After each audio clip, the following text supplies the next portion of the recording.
Hello guys, good morning. Update lang tayo sa pinagawa natin lock bed. So tapos na siyang yung frame, tapos na. Ayan, naikabit na siya lahat. Pati yung natin, yung sahig, pinakasahig.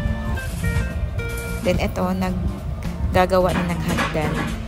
Tapos natakpan na rin pala yung may wall na rin siya. Nilagyan na rin siya ng tapos na rin yung walling. Ito na lang yung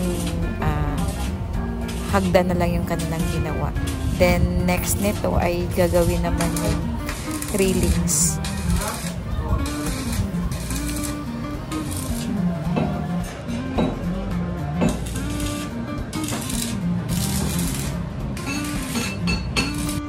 Ayan, tapos na yung hagdan. Ayan lang yung cute nating hagdan. Ilang steps lang? 1, 2, 3, 4, 5, 6, 7 yung pinaka landing.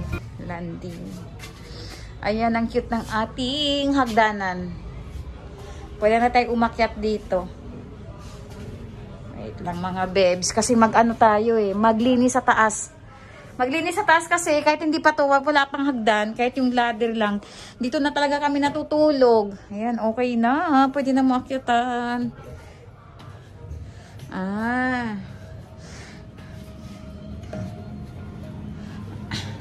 Wait lang. Dami ko kasing bitbit. Medyo madilim. Ayan, bukas, lalagyan pa yan ng, anong tawag nito? Yung harang. Eto harang. Eto yung isang yung isang loft pa. Isang loft. Hindi ko alam anong tawag dyan. Basta parang loft lang kasi pinagawa namin. Then, pati ito, pinalagyan namin kasi sayang space. Ayan, tapos dito, ito talaga yun. Ito. Pati yun, sinakop na, pati yun.